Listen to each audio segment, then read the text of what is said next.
En 1938, a los 81 años de edad, Sigmund Freud, el padre de la psiquiatría moderna, hacía esta grabación acerca de su vida y su carrera, la única grabación que hizo en toda su vida. I started my professional activity trying to bring relief to my neurotic patients. I discovered some important new facts about the unconscious. Encontró en las zonas reprimidas de la mente lo que había desaparecido del pensamiento consciente. Fantasías de incesto, fantasías de asesinato, odios reprimidos. Sitúa el concepto de sexualidad en una etapa en la que todo el mundo pensaba que los niños eran inocentes y revoluciona por completo el significado de lo sexual. Tenía reputación de libertino, de que escribía pornografía y de que era una persona sucia, asquerosa y desagradable.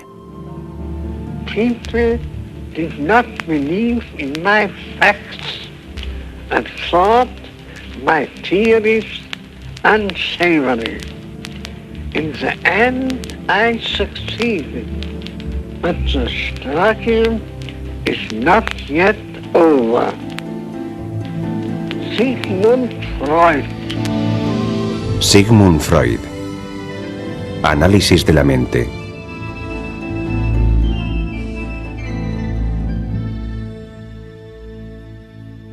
Sigmund Shlomo Freud nació el 6 de mayo de 1856 en el pequeño pueblo moravio de Fiber, a unos 160 kilómetros al norte de Viena, la capital del Imperio Austrohúngaro.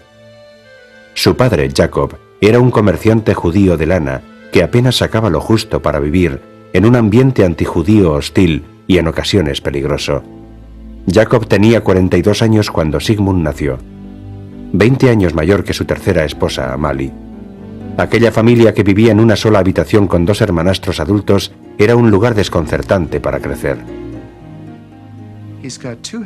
Tiene dos hermanastros que parecen lo suficientemente mayores como para ser sus padres o los maridos de su madre. Tiene un padre que parece lo suficientemente mayor como para ser su abuelo. Así que tuvo que ser todo un problema para Freud llegar a situar cada pieza en su sitio. El rompecabezas se complica aún más cuando a los 2 años su madre tiene un segundo hijo, Julius, que muere 6 meses después. La experiencia del nacimiento y de la muerte en circunstancias tan próximas tuvo que ser algo no solo perturbador, sino estimulante, incluso un sobreestímulo para el niño. Al joven Sigmund le pusieron el nombre de un legendario emperador moravio. Nació con una recia cabellera oscura y una vieja campesina le vaticinó que estaba destinado a vivir un futuro de grandeza. Su madre le llamaba Mi Sigi Dorado. En 1860 los Freud se trasladan a Viena, una gran capital europea con un importante gueto judío. La familia crecía. Con 10 años, Sigmund tenía ya 5 hermanas y un hermano, pero el niñito dorado aún recibía un tratamiento especial. Freud era el único miembro de la familia que tenía su propia habitación, en la que podía estudiar y leer. Cuando una de sus hermanas empezaba a tocar el piano, decía que el ruido le molestaba. Como resultado de sus quejas, el piano fue retirado, lo que nos da una idea de su posición tan especial. Freud justificaba esta posición sacando las mejores notas en la escuela judía y estudiando idiomas por su cuenta. A los 12 años leía a Shakespeare en inglés y hablaba 6 idiomas con fluidez. Estudiaba obsesivamente, comía en su habitación para ahorrar tiempo. Al mismo tiempo había desarrollado una afición poco habitual. Guardaba una descripción detallada de los sueños de su niñez. Así que aquí tenemos al futuro gran interpretador de sueños describiendo y clasificando sus propios sueños cuando solo era un niño. Está claro que este interés por los sueños y la vida fantástica es algo que desarrolló muy temprano, y creo que es poco habitual. Los sueños de Freud eran inusualmente heroicos. A los 10 años llamó Alejandro a su hermano pequeño, en honor de Alejandro Magno. Se identificaba con Napoleón y le indignaba el humillante antisemitismo de Viena, que daría a su ambición un talante combativo.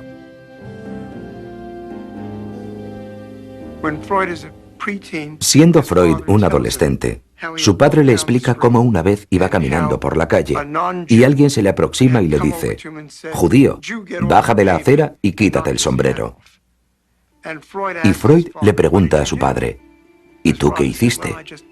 Y su padre le dice: «Me limité a bajar de la acera, quitarme el sombrero y seguir caminando». A Freud le pareció que la de su padre era una postura terriblemente humillante. Juró que él se comportaría de forma diferente si alguna vez era agredido físicamente o de cualquier otra forma. Y estaba en lo cierto, porque llegaría el día en que tendría ocasión de demostrarlo. Siendo un adolescente, escribió a un compañero de juego para que guardara aquellas cartas. Nunca se sabe lo importantes que pueden llegar a ser. Nunca se sabe, dijo. En 1873, Freud ingresa en la Escuela de Medicina de la Universidad de Viena. Siendo aún un estudiante, llevó a cabo una importante investigación sobre los órganos sexuales de las anguilas. Diseccionó más de 400, además de los sistemas nerviosos de los peces, con los que ilustraba la carta a un amigo. Freud quería llegar a ser un investigador científico, pero había un cupo muy limitado para los judíos en tan prestigioso campo. En contra de su voluntad, pero necesitado de ganarse la vida, decidió convertirse en médico. Estaba ansioso por tener una posición porque se había enamorado de Martha Bernés, una amiga de su hermana que tenía 20 años. Freud, que tenía 25, era a la vez apasionado y tímido. Aquel romance fue intensamente victoriano. Es el clásico romance victoriano que en su mayor parte se desarrolla por correspondencia. Seguro que cuando le pide que se case con él se tocan las manos por debajo de la mesa, así que todo fue muy adecuado. El joven Freud no tenía experiencia con las mujeres. Supongo que Martha se convertiría en su princesa y él sería su caballero andante. El compromiso duró 4 años, una prueba de abstinencia durante la cual Freud vio a Martha, que vivía en Alemania con su madre, solo 6 veces.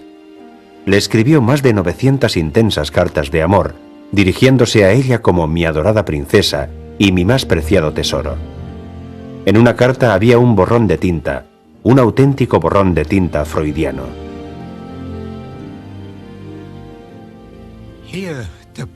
Aquí, la pluma se cayó de la mano del escritor y escribió su signo secreto. Por favor, perdona y no preguntes por una interpretación. El largo compromiso hizo que Freud se impacientara por conseguir éxito profesional y en 1884 comenzó a investigar una nueva droga que pensó que podría hacerle conseguir la fama. Esa droga era la cocaína. Él busca el golpe de suerte. Había oído hablar sobre los efectos terapéuticos de la cocaína, creo que con los soldados austríacos, y decidió experimentarla en sí mismo y con un colega suyo. Y muy precipitadamente comenzó a recomendar públicamente el uso de la cocaína como un remedio terapéutico. Ignoraba que tenía propiedades adictivas. Realmente Freud estaba tomando generosas dosis de cocaína e incluso enviando un ocasional medio gramo a Martha para ser dividido en 5 grandes dosis u 8 pequeñas, tal y como Freud le explicaba. En cuanto a él mismo, Freud le prometió que la próxima vez que ella le viera sería un gran hombre libre, con cocaína en su cuerpo. Creo que Freud realmente asumió la defensa de la cocaína porque ante todo ejercía un maravilloso efecto en él mismo. Creo que si alguien ha visto alguna vez fotografías de Freud, podrá comprobar que muestran un tipo de persona depresiva, taciturna, y ciertamente las cualidades eufóricas de la cocaína levantaban su espíritu. Desafortunadamente, los experimentos de Freud con la cocaína acabaron en desastre. Ingenuamente entusiasta, impaciente por su propio éxito, prescribió la droga a un amigo íntimo, Ernst von Friesel-Marxow, con la esperanza de desengancharle de una angustiante adicción a la morfina. Pero en lugar de eso, Friesel-Marxow desarrolló una fatal adicción a la cocaína. Para empeorar las cosas, otro amigo y compañero científico, Karl Koehler, siguiendo la línea marcada por Freud, descubrió que la cocaína podía ser usada como un anestésico en cirugía ocular. Él, y no Freud, se hizo famoso de la noche a la mañana. A pesar de estas experiencias y de la mala fama que le supuso en los círculos profesionales, Freud continuó usando cocaína como reconstituyente hasta 1895. Una de las cosas que le impidieron darse cuenta de las propiedades negativas de la cocaína fue el hecho de que él la utilizaba solo intermitentemente y nunca se convirtió en adicto. A lo que era realmente adicto era al trabajo.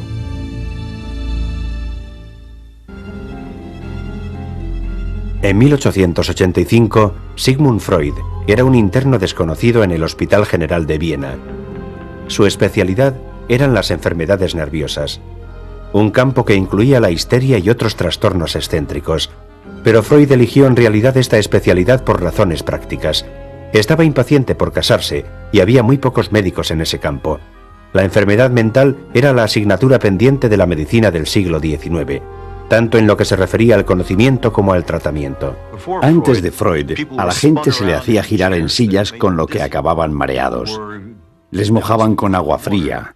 Se les obligaba a llevar cadenas. Los médicos más ilustrados de aquel entonces asumían que la histeria y los malestares relacionados con ella tenían una causa física, tal como un daño nervioso o una lesión en el cerebro. Freud compartía esa visión cuando fue a París en 1885 para estudiar con una de las autoridades mundiales en trastornos nerviosos, un carismático francés, Jean-Martin Charcot. Charcot dirigía extraños pero fascinantes experimentos, sumiendo a pacientes histéricos en un estado de hipnosis. Experimentos que hicieron a Freud reconsiderar totalmente sus ideas y le impulsaron hacia una larga vida de exploración de la psique. Las enfermedades pueden ser causadas por ideales. Esto es lo que tomó de las ideas de Charcot. Charcot hipnotizaba a la gente y probó que se pueden introducir ideas en alguien en estado hipnótico y producir un síntoma psíquico. La idea clave de Charcot era que podía haber algo en alguna parte de la mente que tuviera relación directa con el tipo de síntomas que mostraban los histéricos en aquel tiempo. En otras palabras, no estaba solo en el cuerpo, sino también en la mente. Más específicamente en alguna parte oculta de la mente, lo que Charcot denominaba la segunda mente, y que con el tiempo Freud acabaría llamando el inconsciente, uno de los conceptos clave del siglo XX. El 5 de abril de 1886, pocas semanas después de volver de París, Freud abrió su propia consulta. Alquiló un estudio de una sola habitación en la zona entonces de moda en Viena, y apenas conseguía sacar lo justo para llegar a fin de mes. Comenzó su trayectoria en la medicina practicando la hipnosis. El famoso diván freudiano proviene de entonces. Resultaba más fácil poner a alguien en trance cuando estaba tumbado. Inspirado por Charcot, Freud esperaba llegar a la segunda mente de sus pacientes y acabar con su histeria mediante la sugestión hipnótica. En realidad no funcionaba, pero no era menos efectivo que cualquier otra terapia de la época, algunas de las cuales Freud también utilizó. Utilizaba los remedios terapéuticos habituales, las aguas minerales, la electroterapia, la hidroterapia, incluso el magnetismo. A Freud se le llamaba el magnetizador, ya que practicaba con pacientes a los que transfería síntomas de una parte del cuerpo a otra. Nada de eso funcionaba, y Freud se fue fascinando cada vez más con el porqué de dicho fracaso. Un colega, el doctor Joseph Breuer, le proporcionaría una pista crucial. Breuer le habló a Freud sobre una peculiar paciente conocida en la historia psicoanalítica como Anna O, e incluso sobre un tratamiento aún más peculiar, el procedimiento de la cura de charlas. Anna O es una histérica muy grave. Padecía contracturas, tenía parálisis, tenía deteriorada la visión y el habla. Breuer comienza a verla diariamente y mientras describe sus síntomas se da cuenta del hecho de que cuando ella le habla del origen del síntoma, este tiende a desaparecer. Esta es la paciente que acuña el término de cura de charlas, que se convierte en la base de toda psicoterapia. Usando todavía la hipnosis, Freud adoptó este insólito y novedoso tratamiento, hablando con sus pacientes sobre sus síntomas intentando descubrir dónde y cómo empezaron. Lo que descubrió resuena todavía a través de la cultura occidental. Paciente tras paciente, remontó su histeria hasta las experiencias traumáticas de la infancia referentes al sexo. Parecía que el sexo estaba en la raíz de la enfermedad neurótica. Durante un tiempo, Freud creyó que toda histeria se derivaba de un abuso sexual en la infancia. Con el tiempo arguyó que podía provenir tanto de un abuso real como de una fantasía sexual reprimida y culpable de la infancia. En ambos casos, el sexo estaba en el fondo del problema.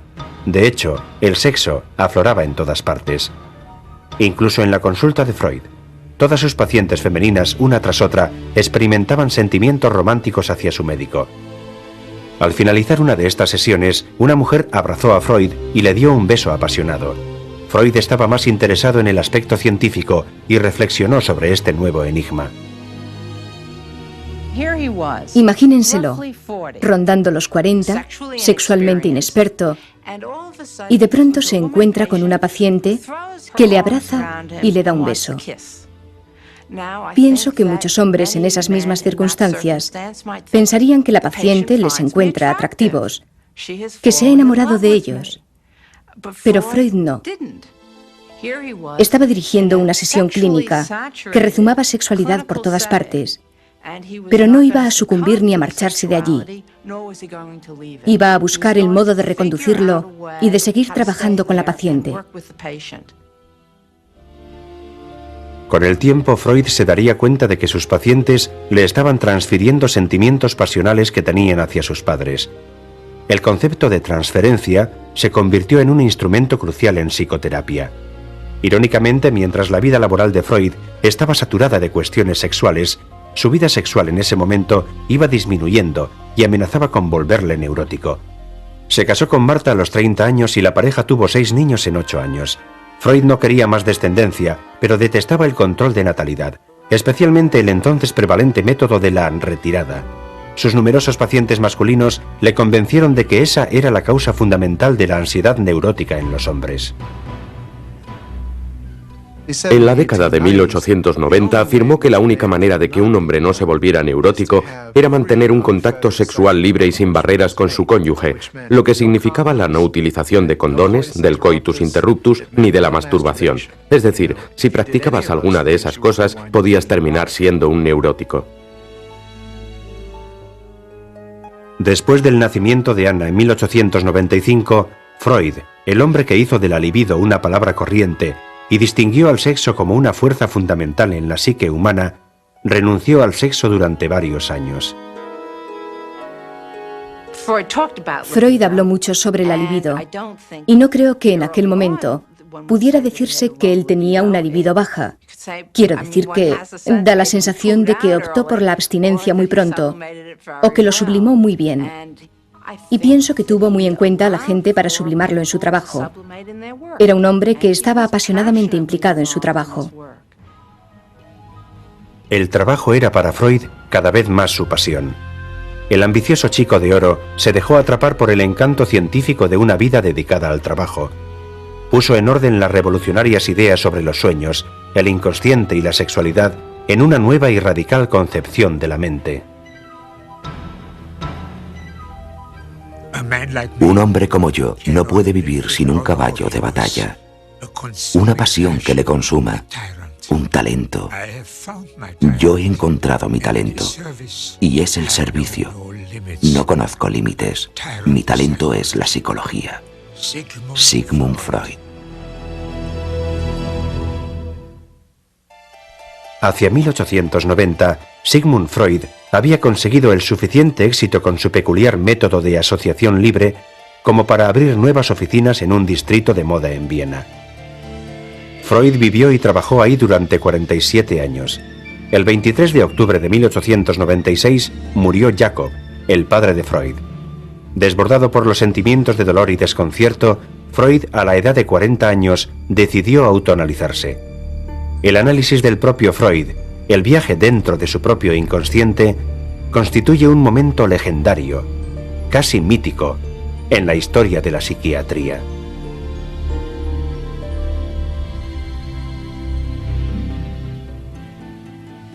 Freud hizo lo que ningún otro ser humano había hecho nunca. El autoanálisis era una hazaña monumental, y Freud fue la primera persona que fue capaz de levantar sus propias defensas, vencer su propia resistencia e interpretar su propio inconsciente. Freud había descubierto recientemente lo que él llamaba el camino real hacia el inconsciente, los sueños, y había desarrollado un método peculiar pero fascinante para investigar ese camino, asociación libre, que consistía en relacionar todo lo que viniera a la mente sin límite alguno. Cada noche, después de atender a sus pacientes, Freud se tumbaba en el diván y practicaba la asociación libre con sus propios sueños. Uno de aquellos sueños le inspiraba una imagen intensa y sugerente.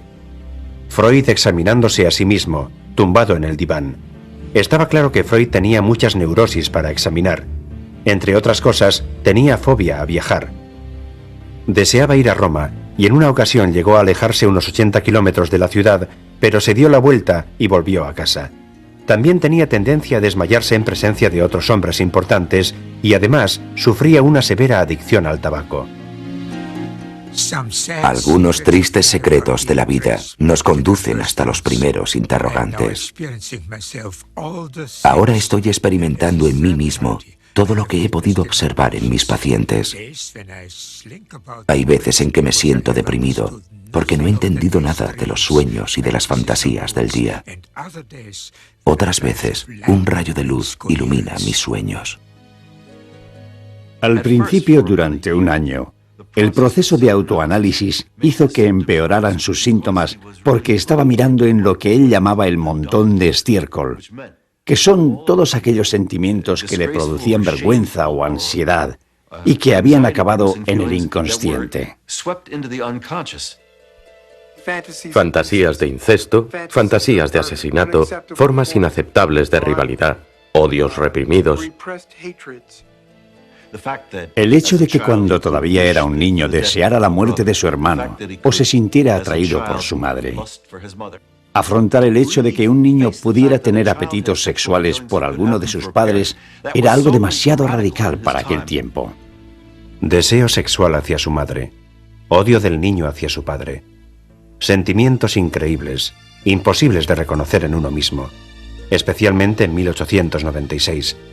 Pero Freud observaba estos recuerdos con la mentalidad de un científico, sin juicios morales, y entonces se preguntó: ¿qué pasaría si todos los niños, en todas partes, experimentaran sentimientos de amor y odio hacia sus padres? ¿Qué ocurriría si esos sentimientos fueran parte del proceso de desarrollo del ser humano? Complejo de Edipo fue el nombre que finalmente dio Freud a este amasijo de pasiones infantiles. El nombre proviene de una obra de Sófocles, Edipo Rey, en la que Edipo, rey de los ladrones, sin saberlo, mata a su padre y se casa con su madre. Es un destino que nos mueve porque pudo haber sido el nuestro. Quizás sea algo inevitable que dirijamos nuestro primer estímulo sexual hacia nuestra madre y nuestro primer odio e impulso asesino contra nuestro padre. Nuestros sueños nos convencen de que es así. Sigmund Freud. No es sorprendente que las ideas de Freud fueran recibidas con burlas. Tenía reputación de libertino, de que escribía pornografía y de que era una persona sucia, asquerosa y desagradable.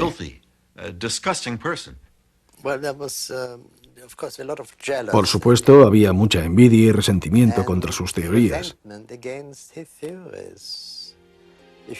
Tenía que decir a la gente que su hijo quería casarse con su madre, y esto no sentaba bien a muchos padres. El autoanálisis de Freud duró 4 años. No consiguió curarse de todas sus neurosis, pero pudo superar su fobia a viajar. En 1901 hizo el primero de varios viajes a Roma. Y aún más importante, Freud, recogiendo sus propios sueños y recuerdos, escribió lo que él mismo consideraba su mejor trabajo, la interpretación de los sueños. Aquello era, en efecto, un diario de su autoanálisis. El libro se publicó en 1899, pero Freud puso la fecha de publicación en 1900. Quería hacerlo entrar en el siglo XX. Nadie se dio cuenta. el libro de los sueños, con ideas que convulsionarían nuestra época, vendió solo 300 ejemplares en 6 años.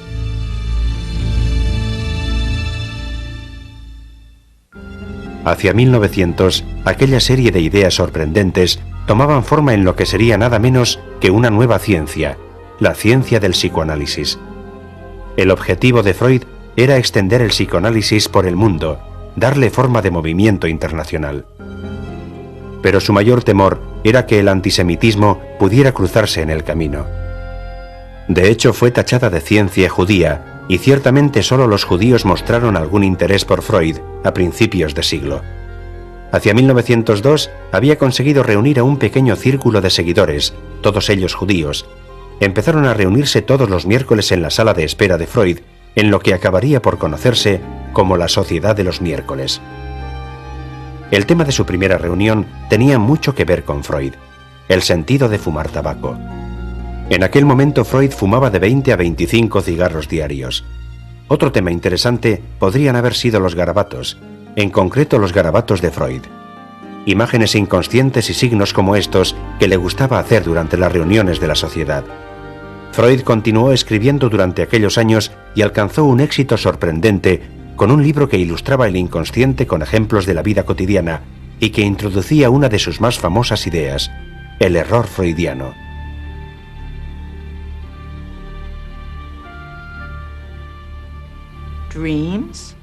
Sueños, deslices y bromas, que ahora a todos nos parecen errores freudianos. ¿Es este el tipo de cosas de las que está compuesta una verdadera ciencia? Él consiguió que así fuera, y aquello fue algo digno de mérito. Yo era perfectamente consciente de las ideas de mi abuelo y de los errores freudianos. Por ejemplo, si conoces a alguien y le dices adiós, más te vale no haberle conocido. Alguien a quien Freud estaba deseando conocer era a Carl Jung, un brillante psiquiatra suizo que seguía las ideas de Freud y a quien Freud veía como su más notable discípulo. Sin embargo, lo que realmente hacía especial a Jung no tenía nada que ver con sus ideas. El único no judío en el círculo del abuelo era Jung, y ese era el motivo por el que el abuelo le apoyaba tanto al principio. A la larga, recibiría también el reconocimiento de los demás. Un punto de inflexión en el reconocimiento de Freud llegaría en 1909, cuando le invitaron a ir a América para dar una serie de conferencias en la Universidad Clark, en la que recibió el doctorado honoris causa. Es como un sueño hecho realidad. El psicoanálisis ya no era el producto de una alucinación. Se había convertido en una parte importante de la realidad. Sigmund Freud. Sin embargo, el futuro del psicoanálisis estaba aún lejos del reconocimiento. Los discípulos más famosos de Freud, incluido Jung, empezaron a diferir en algunos puntos. Freud, el patriarca del movimiento, no toleraría este tipo de rebelión. Exigía una lealtad absoluta. Y si no era así, entonces cortaba la relación. La relación de Freud con Jung, a quien llamaría su hijo amado, se volvió especialmente tensa. Por 3 veces Freud se desmayó en presencia de Jung, en respuesta a lo que Freud presentía que era el deseo de Jung de verlo muerto. Rompieron su relación en 1914 y ya no volverían a dirigirse la palabra. Para librarse de traiciones futuras, Freud creó un comité secreto de discípulos incondicionales. Defendían las ideas fundamentales de Freud y le juraban lealtad llevando unos anillos que él mismo había hecho a partir de una gema griega. La Primera Guerra Mundial fue un momento decisivo para Freud, no menos que para el mundo. La masacre confirmó sus peores ideas sobre el lado oscuro del inconsciente y la psicología de los seres humanos. La Primera Guerra Mundial asustó mucho a Freud. En primer lugar, hay que recordar que sus 3 hijos fueron alistados en el ejército austríaco. Entretanto, le llegaban noticias de cientos de miles de muertos, y creo que el impacto que le produjo esa fuerza tan negativa hizo que mirara con escepticismo el potencial agresivo del hombre, porque ante sus propios ojos vio que se hacía realidad.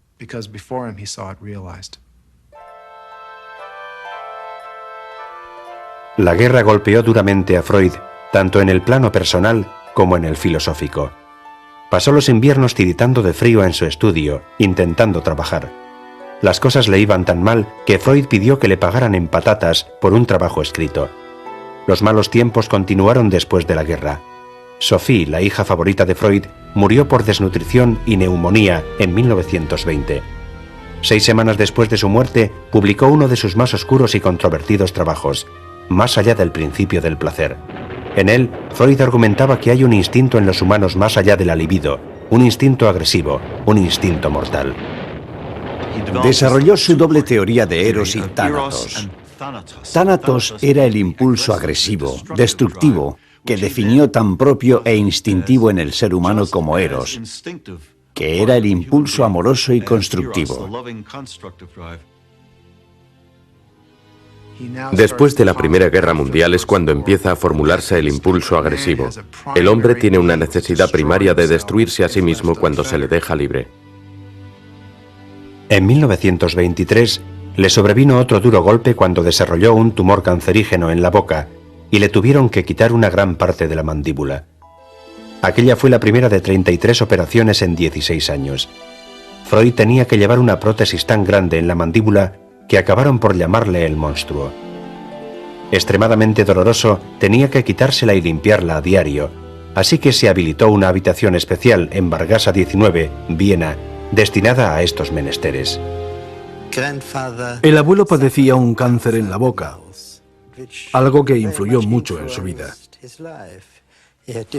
Tenía dificultades para hablar y para comer. Aquello le hizo más introvertido. Ya no se te ocurría acercarte y sentarte en sus rodillas, por ejemplo.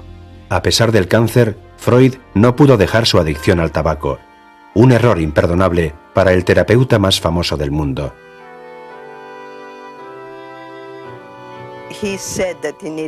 Decía que tenía que fumar para ser productivo y creativo. Supongo que aquello era más importante para él que curarse del cáncer. El tabaco era su consuelo. Con el tabaco, cuando chupas, consigues algo que realmente deseas. Con esa succión, te sitúas en el mismo origen de la alimentación humana. La enorme capacidad de análisis de Freud era, sin embargo, limitada. Freud jamás analizó su adicción, y aquello acabó por matarle. Hacia 1920, Sigmund Freud era ya un nombre familiar, el psiquiatra más famoso del mundo. Su fama era tan grande que un periódico de Chicago le ofreció $25.000 para que psicoanalizara a Leopold y a Loeb, 2 ricos adolescentes que habían matado a un amigo solo por diversión. El magnate de Hollywood, Sam Goldwyn, voló hasta Viena en 1924 para ofrecerle a Freud, el mayor especialista en temas de amor, según decía el propio Goldwyn, $100.000 para que revisara sus guiones. Freud lo rechazó. Aquello se publicó en titulares. Sencillamente no le interesaba. Pero eso demuestra que la percepción popular que se tenía de Freud era la de un gurú místico, una persona que de alguna manera fantástica conocía la verdad sobre los seres humanos, que podía averiguar cualquier cosa. Pero no sobre cualquier ser humano. A las que nunca pudo llegar a entender fue a las mujeres, o como él las llamaba, el continente oscuro. Freud había planteado un interrogante famoso: ¿qué quieren las mujeres? Pero sus propias respuestas eran insatisfactorias y ofensivas. La principal crítica hacia Freud era que Freud pensaba que si tenías pene eras un ser humano superior, y si no, no lo eras. Para las mujeres el fondo de la cuestión es su envidia por el pene. Ellas se sienten siempre inferiores porque no tienen ese órgano tan maravilloso. Según Freud, una mujer en torno a los 30 años tenía ya una personalidad tan rígida que era imposible cambiar. Esto, por supuesto, nos conduce a la afirmación de que la mujer posee un superego defectuoso. Me pregunto cómo se sale de este tipo de afirmación. Freud, por supuesto, no tenía mucho contacto íntimo con mujeres. Después de su mujer, se sentía muy próximo y cada vez más dependiente de su hija menor, Anna, quien también se convirtió en psicoanalista. Demasiado cercano, quizás. En 1918, Freud rompió una norma del psicoanálisis cuando comenzó secretamente a analizar a su hija. Freud intentó analizar a su propia hija, lo cual, en mi opinión, es una forma de incesto intelectual o emocional. Ella era su enfermera, su secretaria, su hija. Ciertamente, era una relación muy cercana entre dos seres humanos. No había sexo, y creo que era la única cosa que no había entre ellos. Si piensas que el objetivo de la paternidad es educar a una persona para hacerla libre, claramente no era esto lo que sucedió en su relación, porque ella permaneció durante mucho tiempo siendo su servidora. Según sus propias teorías, él pensaba que los hijos querían matar a sus padres y ocupar su lugar. Y él tuvo en su hija su sucesora, por lo que no debió de sentirse demasiado amenazado. Cuando Hitler llegó al poder en 1933, los peores temores de Freud acerca de las oscuras fuerzas del inconsciente se hicieron realidad. Aquello era una psicosis llevada al extremo y a escala masiva. Como era de esperar, los libros de Freud estuvieron entre los primeros que Hitler ordenó quemar. Estamos progresando. En la Edad Media me hubieran quemado a mí. Ahora se conforman solo con quemar mis libros. Entre aquellos libros estaba el más reciente y aparentemente menos prometedor, El malestar en la cultura. En él investigaba el enfrentamiento entre cultura y barbarismo. Cuanto más viejo se hacía Freud, más pesimista se volvía, porque todo lo que esperaba que podía aportar una sociedad cada vez más civilizada estaba empezando a desmoronarse.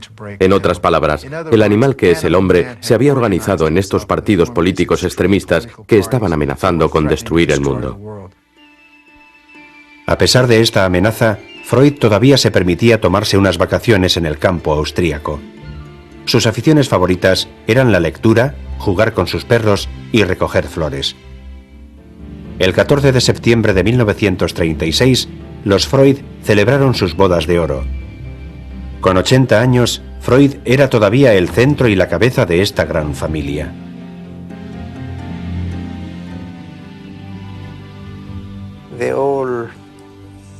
Todos estábamos muy cerca de él. Y también dependíamos de él. Me refiero a que él nos proveía de todo. Ya sabe, económica y espiritualmente. Era un auténtico proveedor. Era Moisés. El 13 de marzo de 1938, Alemania anexionó Austria y Hitler entró en Viena. A pesar del peligro, Freud se negó a marcharse. Pensaba que podía vivir su vida en Viena y que todo acabaría calmándose. Tenía muchos amigos poderosos, así que estaba muy protegido. Era el judío más protegido de Austria. Y no estoy exagerando. Freud necesitaba toda la protección posible. El 14 de marzo de 1938, grupos de nazis saquearon su consulta y se hicieron con más de $1.500. Yo nunca había sacado tanto por una sola visita, dijo Freud después de que se fueran. Una semana después, la Gestapo visitó a Anna Freud y la retuvo durante un interminable día en su cuartel general. El embajador americano en Viena telegrafió a la Casa Blanca. Por fin Freud, a pesar de la edad y de la enfermedad, le vio la cara al peligro y aceptó marcharse.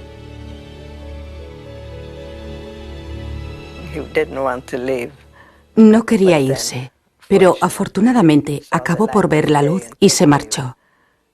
Creo que fue verle a Ana retenida por la Gestapo durante un día lo que le hizo decidirse.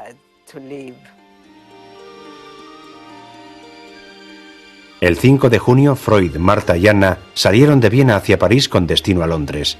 Al hacer la crónica de su salida, los periódicos de Viena se referían al trabajo de Freud como una especialidad pornográfica y judía. Las 4 hermanas de Freud no pudieron salir. Murieron en campos de concentración. Días antes de su partida, el fotógrafo Edmond Elleman estuvo durante una semana en la casa de Freud haciendo un reportaje. Recuerdo el terror en su cara, su vulnerabilidad, el miedo que tenía. En cierto momento le pedí que se quitara las gafas y que me dedicara una sonrisa.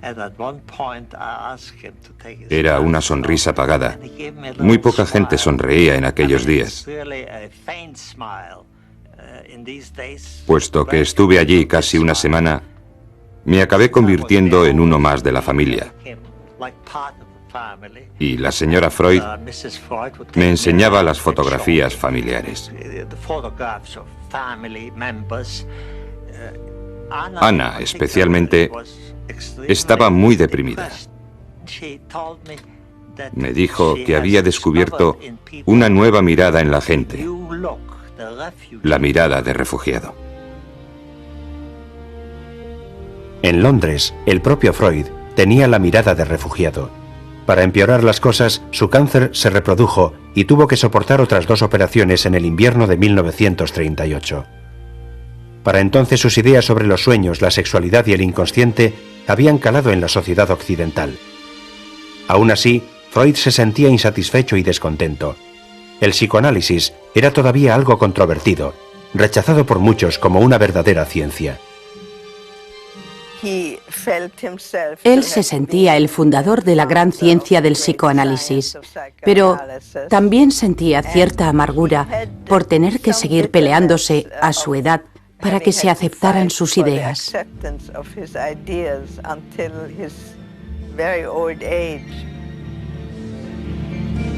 Débil y cercano a la muerte, Freud siguió recibiendo pacientes y visitas. Una de aquellas visitas fue el artista surrealista Salvador Dalí, que aprovechó la ocasión para hacerle un interesante boceto. Freud celebró su 83 cumpleaños puro en mano el 6 de mayo de 1939. A mediados de junio, su cáncer era ya inoperable y el dolor era inaguantable. Años atrás, Freud había hecho prometer a su hija Ana que cuando llegara el momento, no les dejes que me atormenten innecesariamente. El 23 de septiembre de 1939, Freud le dijo que había llegado el momento. Murió aquella misma noche de una dosis letal de morfina. El médico le ayudó a morir en paz, y aquello fue una liberación para él. Ya no podían seguir operándole. Las cenizas de Freud descansan en una vasija etrusca de su colección de antigüedades. Siempre se había visto a sí mismo como a un arqueólogo de la mente, extrayendo los viejos secretos del inconsciente. Aquellos secretos ayudaron a dar forma a la conciencia del siglo XX y seguirán resonando en el siglo que viene.